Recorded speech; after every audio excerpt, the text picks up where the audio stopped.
Hey guys, what's up? I'm Metro, and today I'm presenting you with a very special video. Alright, this is one I've been working on for quite a while. A lot of people are returning to Mists of Pandaria now with the onset of Warlords of Draenor around the corner. And a lot of people also perhaps may not have seen a lot of the World of Warcraft Mists of Pandaria changes. I'm going to tell you this right now, there is a lot of them, alright? So accompanying this video, in the description is a full written list over at Stratix. I'd really encourage you to look at that before you look at this. This video is essentially going to accompany that, and it's going to be showing you in the world where you could find some of these features with maybe a small commentary about them as well. I'm really enthusiastic about this topic because a lot of people come back to Warlords and they while they're waiting for Warlords playing Mists, and they're saying, what, I don't even know what to do.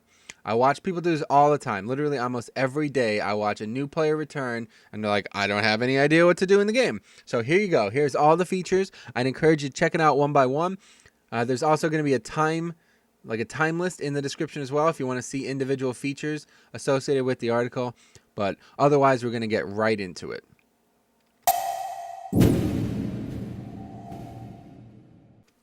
Starting at the beginning, 5.0, the launch of Mists of Pandaria.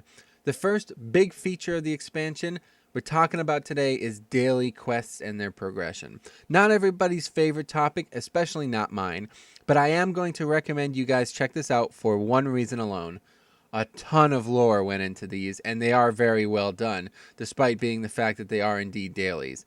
I'm not going to recommend you guys do these every day, but they can be a pretty good source of gold. And furthermore, they give a really good look at what Mists of Pandaria was before we got here. Okay, right now I am currently at the Golden Lotus. This is the place you'll want to start. Shadowpan and August Celestials will be the next two that you'll be interested in. Shadowpan is in Townlong Steppes, and the August Celestials take place at the 4 temples throughout the world. And then the Claxi, probably my least favorite one, but does have some severe implications for Siege of Orgrimmar, the raid in 5.4. We'll talk about that later. There's also daily fishing quests for Nat Pagel down in Karasang Wilds. You can get a water walking mount, which is great. And then also the Cloud Serpent dailies in Jade Forest. That one's definitely my favorite. It's got a really rich story behind it. It's in a great area. I love Jade Forest. And it gives you the skill required to ride a lot of the Mists of Pandaria mounts. You'll see the dragons that are even flying by me right now. Those mounts you cannot fly without getting exalted with the Cloud Serpent. So if you guys are considering this, I would definitely recommend you checking out the lore. That's the main focus. Don't worry about doing the dailies every day unless you need the gold. The next 5.0 feature on the list to discuss is challenge modes. Certainly my favorite addition to Mists of Pandaria, start to finish. I love raiding, but I love serious 5-man content, and this is going to be it if you're interested in hard 5-man content. It's akin to the very difficult heroic dungeons of Burning Crusade, but much, much more difficult, and for a different reason. You're going to have to fly here. Alright, so you'll need to know where all 9 dungeons of Mists of Pandaria are. And you're also going to require 5 pre-made people. And you're definitely going to want coordinated vocal communication using a voice comm like maybe Ventrilo or even Skype. The real difficulty comes in the fact that this scales all your gear down to 463. This preserves the challenge and also makes it able to have a time trial. That's ultimately the goal. The time trial is what separates the casuals from the hardcore, if you can follow that. There's going to be bronze, silver, and gold, and completing all 9 in any of those 3 categories unlock a new reward. Bronze is a cool title called the Undaunted. Silver is a set of mounts, Pandarian Phoenixes, you may have seen them. And gold is the ultimate test and provides you with an amazing set of transmog gear, okay, for each class. They're all very well made and going to be unfortunately removed with 6.0. So if you're checking this out now, this is the time to do it. This is my favorite feature, and I'd really recommend it to anyone who enjoys a good challenge. The next feature in 5.0 that we're talking about today is pet battling. Now, this is something that has a lot of scrutiny involved with it. People say, "Yeah, it's just Pokemon," and unfortunately, it is. It's the parallels are hard to miss. It really is. But I'm gonna say this: it's really, really cool to be able to do like a Pokemon type event on my character.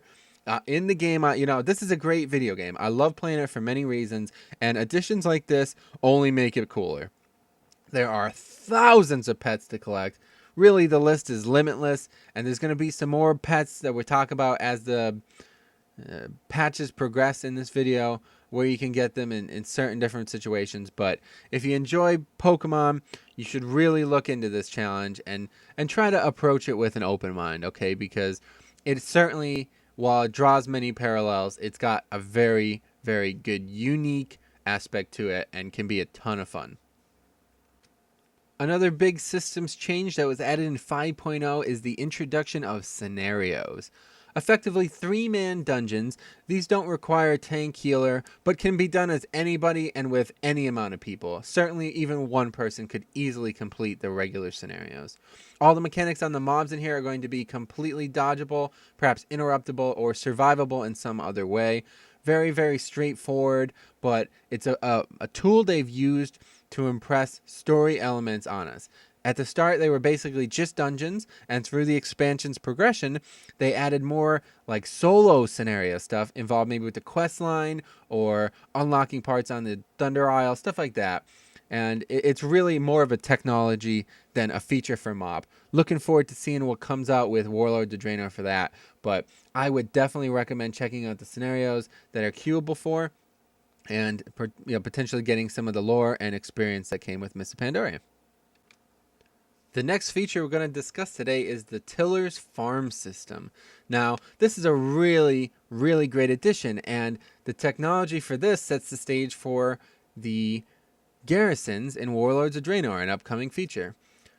What the farm can be for you, all right? It's going to take you a while to get to what it looks like today, and it's really a meager beginnings, but the place that takes place is the Half Hill Market in the Valley of the Four Winds. You'll see it on the map there. And it's just a long line of dailies. You'll come out here. You'll find the quest to start all this. And eventually you'll be able to plant crops. You'll start off with 4 plots and then expand all the way to the full 16.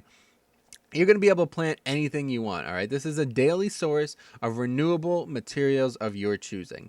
I plant herbs every day because we need a lot of golden lotus and a lot of herbs for potions and flasks every week. Perhaps you need cloth.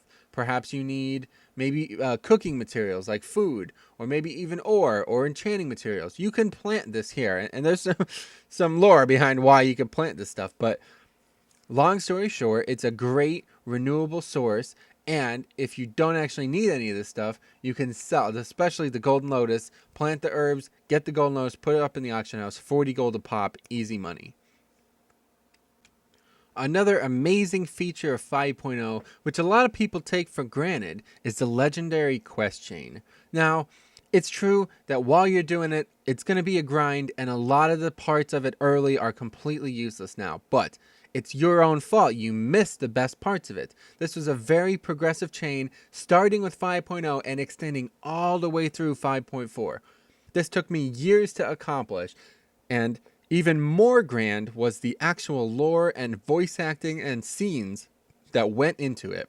I would definitely, if you're going to do anything in Mists of Pandaria, you need to see this. All right, now I've done an entire video playlist of every single major part of this, all right, literally start to finish. So if you prefer to just watch it instead of do it yourself, that may be the most feasible option for you. I don't blame you. But one way or the other, the voice acting and scenes are absolutely the best I've ever seen. Even if the cloak and all the parts aren't necessarily something you're into, you really, really do want to see this. This is the best part about Mists of Pandaria, in my opinion. Raiding in 5.0 is quite similar to it was in Dragon Soul, with this big exception, the fact that there's 3 different raids: Mogushan Vaults, Heart of Fear, and Terrace of the Endless Spring.